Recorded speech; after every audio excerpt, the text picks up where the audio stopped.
नमस्कार, जोहार झारखंड देख रहे हैं आप। मैं हूं शुभे मिश्रा आपके साथ। चलिए करते हैं खबरों की शुरुआत। प्रधानमंत्री नरेंद्र मोदी 3 मई को झारखंड दौरे पर आएंगे। पीएम 2 दिन में 3 लोकसभा क्षेत्रों में जनसभा करेंगे और बीजेपी के पक्ष में माहौल बनाने की कोशिश करेंगे। वहीं पीएम के दौरे से पहले प्रदेश में सियासी बयानबाजी ने काफी रफ्तार पकड़ ली है। जेएमएम जहां बीजेपी और पीएम से सवाल कर रही है, तो बीजेपी भी जवाब देने में पीछे नहीं है। देखिए ये रिपोर्ट। प्रधानमंत्री मोदी 3 मई को 2 दिवसीय दौरे पर झारखंड आएंगे। यहां 2 दिन में पीएम 3 लोकसभा क्षेत्र में जनसभा कर चुनावी बिगुल फूकेंगे। 3 मई को दोपहर 3 बजे चाईबासा में पीएम की सभा होगी। 4 मई को पलामू के चियांकी में सुबह 9:30 बजे चुनावी सभा करेंगे। इसके बाद उसी दिन लोहरदगा के सिसई में दोपहर के 12:30 बजे पीएम की सभा होगी। नरेंद्र मोदी जी 3 तारीख को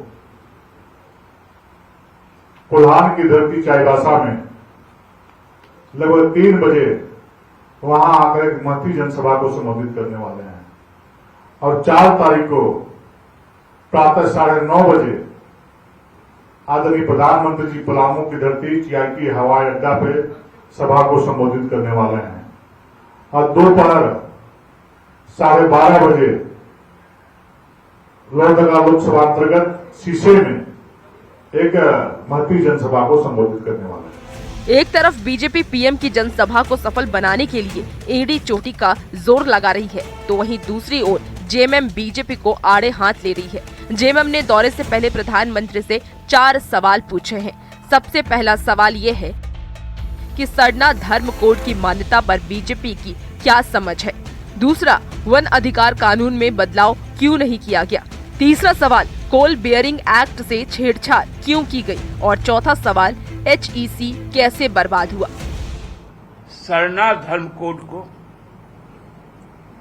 प्रधानमंत्री जी किस रूप में देखते हैं। वन अधिकार वहां के स्थानीय लोगों का है, मूलवासियों का, आदिवासियों का है। उस पे आपने क्यों बदलाव किया। कोल बेयरिंग एक्ट में एक और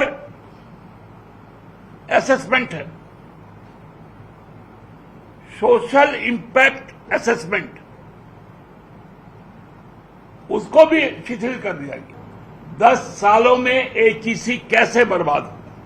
देखिए, एचईसी के जहां तक विषय है, बर्बाद करने के बाद जहां तक कांग्रेस के समर्थन से जब नेतृत्व में जब इस देश में सरकार चल रही थी, उसी समय एचईसी की स्थिति चरमराया था और उनका दिया हुआ देन है कि एचईसी इस मुकाम तक पहुंचा है। 13 मई को झारखंड में चुनाव का पहला चरण होगा। इस दिन 4 सीट सिंहभूम, पलामू, खूंटी और लोहरदगा में वोट डाले जाएंगे। 2019 के लोकसभा चुनाव में बीजेपी की सिंहभूम और राजमहल सीट पर हार का सामना करना पड़ा था। ऐसे में पलामू की धरती से प्रधानमंत्री इन दोनों सीट की जनता को साधने की कोशिश करेंगे। हालांकि बीजेपी की यह कोशिश चुनाव में कितना असर डालेगी, ये तो आने वाला वक्त ही बताएगा।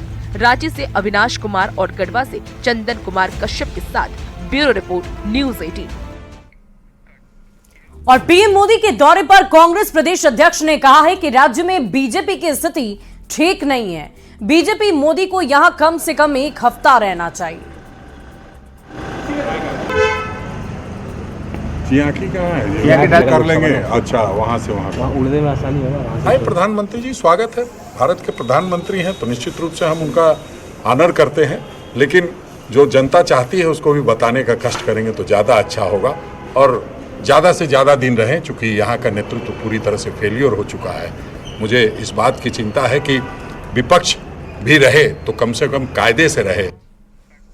वहीं राहुल गांधी के बयान पर एक बार फिर से देश में सियासी घमासान छिड़ गया है। बीजेपी राहुल गांधी पर हमलावर हो गई है। बीजेपी सांसद संजय सेठ ने कहा है कि राहुल गांधी को कोई सीरियस नहीं लेता है, तो राहुल गांधी के बचाव में जेएमएम और कांग्रेस के नेता उतर आए। जेएमएम ने इसे मुगलिया सल्तनत के बारे में दिया गया बयान बताया है। वहीं कांग्रेस ने कहा है कि ये किसी का अपमान करने के लिए नहीं, बल्कि सामंतवादियों के खिलाफ है।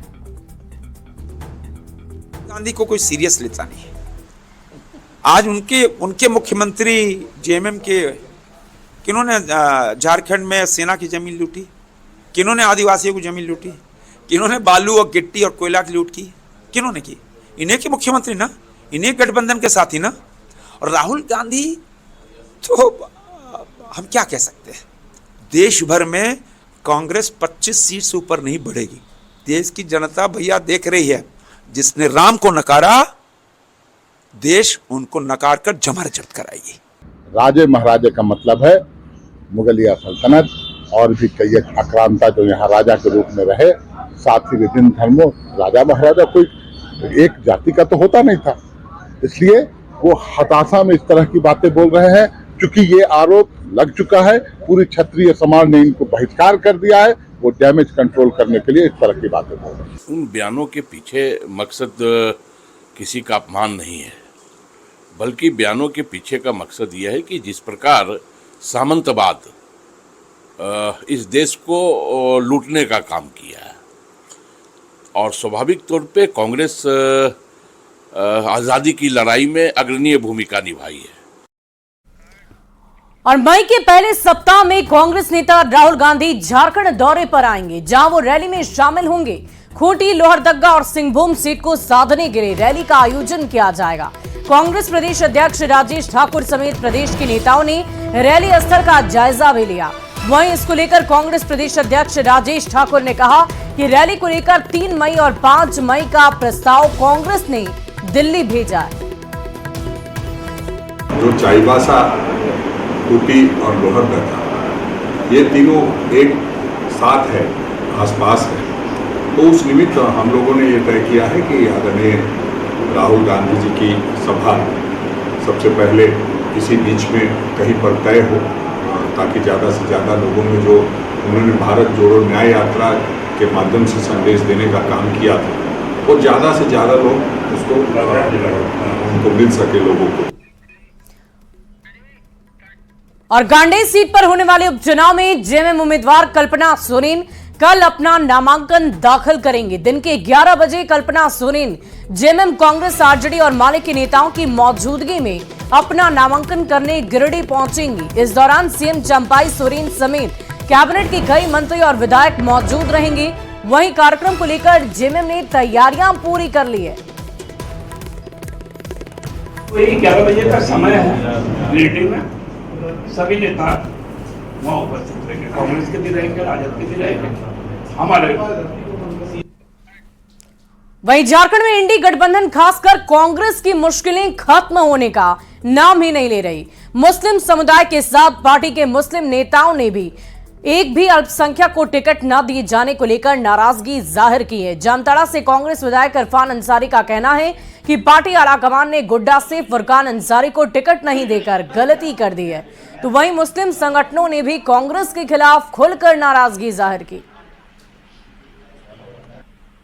फुरकान अंसारी को टिकट नहीं दिया गया, किसी अल्पसंख्यक को देते और गुड्डा बनता था कि हमने मांग किया था फुरकान अंसारी को, लेकिन आलाकमान ने सभी कैंडिडेट की तरफ फुरकान अंसारी को देख लिया। जबकि फुरकान अंसारी जनमानस है, मास के लीडर है, ये भूल हो गई लगता है कहीं ना कहीं। सबकी तरह सभी कैंडिडेट की तरफ फुरकान अंसारी को डील किया गया। राहुल गांधी जिन्होंने देश के सभी वर्ग को जोड़ने के लिए न्याय यात्रा निकाला, जिसमें उन्होंने कहा जिनकी जितनी आबादी उनकी उतनी हिस्सेदारी, इस पर अमल नहीं हो रहा है। अल्पसंख्यक मुस्लिम समाज नहीं समझ पा रहा है लोकसभा चुनाव में किनको वोट करना है। पूरे झारखंड प्रदेश में 18% से अधिक मुस्लिम की आबादी है, लेकिन 14 लोकसभा सीट में एक भी अल्पसंख्यक मुस्लिम उम्मीदवार नहीं दिया गया है। वहीं जामताड़ा के चंगाडीह गांव में बीते दिनों गठबंधन दल के उम्मीदवार नलिन सोरेन और झारखंड विधानसभा के स्पीकर रविंद्र महतो को विरोध करना पड़ा और विरोध का सामना भी करना पड़ा था, जहां कुछ मुस्लिम समुदाय के लोगों ने कार्यक्रम के दौरान ही उम्मीदवारों के सामने मुसलमानों को हक दो की नारेबाजी शुरू कर दी। अब इस पर प्रदेश में जमकर सियासत होने लगी, जहां बीजेपी ने चुटकी लेते हुए कह दिया कि ये तो मात्र एक ट्रेलर है, साफ दिख रहा है कि जेएमएम का गढ़ अब ढह गया है। तो वहीं कांग्रेस का कहना है कि इस विरोध के पीछे बीजेपी का ही हाथ है।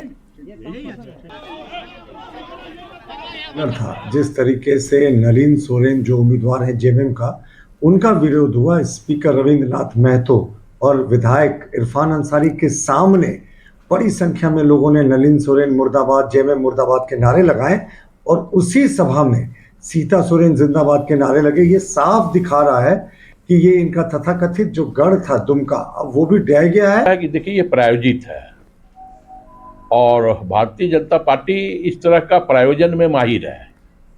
जो भी लोग विरोध कर रहे हैं उनको ये बताना चाहिए कि आखिर विरोध क्यों। तो बिना मुद्दा का, बिना वजह सिर्फ एक प्रायोजन करके इंडिया अलायंस के उम्मीदवार को कटघरे में खड़ा करना, यही भारतीय जनता पार्टी कर रही है। और कोडरमा से बीजेपी प्रत्याशी अन्नपूर्णा देवी 2 मई को अपना नामांकन दाखिल करेंगे। अन्नपूर्णा देवी के नामांकन में बीजेपी के कई बड़े नेता शामिल होंगे। नामांकन से पहले सांसद के आवास पर अहम बैठक हुई, जिसमें पूर्व मंत्री नीरा यादव, सांसद दीपक प्रकाश समेत मंडल अध्यक्ष और बूथ अध्यक्ष मौजूद रहे। बैठक में जीत की रणनीति पर चर्चा हुई है। दीपक प्रकाश रिकॉर्ड मत से अन्नपूर्णा देवी की जीत का दावा कर रहे हैं। यहाँ की जो सांसद हैं, भारत सरकार की जो मंत्री हैं, पूरे देश में वो आज अपने कामों से जानी जाती है और एक मंत्री की हैसियत से, एक सांसद की हैसियत से उन्होंने बहुत ही बेहतर काम किया है। इससे आने वाले चुनाव में हम पिछले चुनाव से ज़्यादा वोटों से चुनाव जीतेंगे और झारखंड में 14 के 14 एनडीए गठबंधन के उम्मीदवार हमारे। 4.5 साल के जो शासन रहे हेमंत सोरेन की सरकार या आरजेडी और कांग्रेस की सरकार, इस देश में सबसे ज्यादा बलात्कार की घटनाएं इस प्रदेश में। और बीजेपी के प्रतिनिधि मंडल ने जेएमएम की ओर से घेलगांव में हेलीकॉप्टर पार्किंग बनाने के विरोध में चुनाव आयोग को ज्ञापन सौंपा है। बीजेपी का कहना है कि जेएमएम ने बिना किसी आदेश के मन मर्जी से हेलीकॉप्टर पार्किंग बना ली है। वहीं जेएमएम और कांग्रेस का कहना है कि बीजेपी के पास अब मुद्दा नहीं बचा, इसलिए इस तरह के मुद्दों को उठा रहे हैं। साहब, इन्होंने बिना एयरपोर्ट अथॉरिटी के परमिशन के, बिना इलेक्शन कमीशन को सूचना दिए एक नया हेलीपैड बना लिया और बताया जाता है कि वहां सीआईएसएफ की भी सुरक्षा नहीं थी।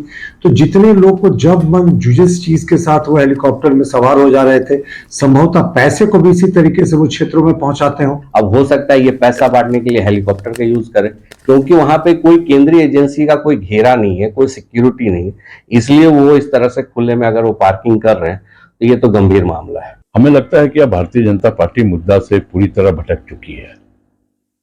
अब उसके पास कोई मुद्दा बचा नहीं। तो अब कभी हेलीपैड को मुद्दा बना रही है, कभी श्मशान को मुद्दा बना रही है। में झारखंड के साथ साथ पूरे देश में इन लोगों को आभास हो गया है कि हमारे हाथ से सत्ता निकल रही है। 2 चरण के चुनाव ने इनको हताश कर दिया है, इसलिए बेबुनियाद बातें करना है।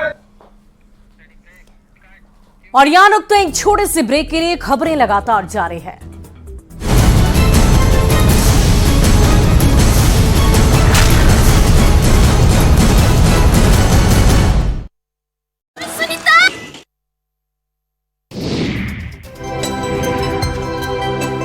दानापुर में महिला कलाकार श्रेया एक ऐसी पेंटिंग बना रही हैं जिस पर आपकी भी नजर टिक जाएगी। श्रेया यूएस और राजस्थान की कला को मिलाकर एक नई पेंटिंग का रूप दे रही हैं। उसने लोगों को ऐसी 2 कला से अवगत कराया है जिसके बारे में पहले लोग जानते भी नहीं थे। एक मांडला आर्ट है और दूसरा लिपन आर्ट। लिपन आर्ट करती हूँ मैं। लिपन आर्ट जो पेंटिंग है वो कच्छ गुजरात का आर्ट है, लेकिन बिहार के लिए ये अभी एकदम नया आर्ट है जिसका शुरुआत मैं की हूँ अभी आके।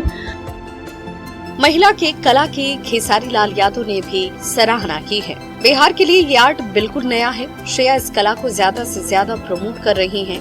यूएस के मंडला आर्ट लोगों को आकर्षित कर रही है। लिपन आर्ट की बात करें तो ये राजस्थान और गुजरात में प्रचलित है। दोनों आर्ट को मिलाकर नई पहचान देने की कोशिश अब श्रेया कर रही है।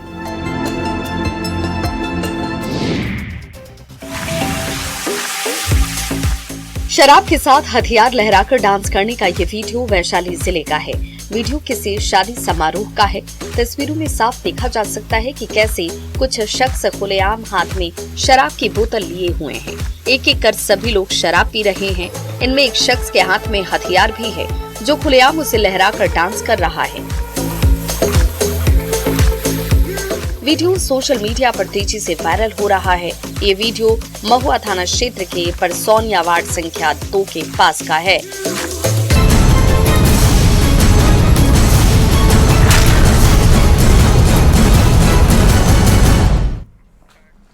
और रुक करते हैं अगली खबर का। राजधानी रांची के आड्रे हाउस में बीजेपी प्रदेश अध्यक्ष बाबूलाल मरांडी और राज्यसभा के उपसभापति हरिवंश ने ब्रोकन प्रॉमिसेस किताब का विमोचन किया है। उपसभापति हरिवंश ने बताया कि ये उस दौर की किताब है जब झारखंड और बिहार एक हुआ करते थे। बाबूलाल मरांडी ने कहा कि झारखंड और बिहार भी विकास कर सकता था, लेकिन माओवादी और जातीय हिंसा की वजह से दोनों राज्य पीछे चले गए। पद्मश्री अशोक भगत ने कहा कि झारखंड और बिहार के हालात का इसमें जिक्र किया गया है।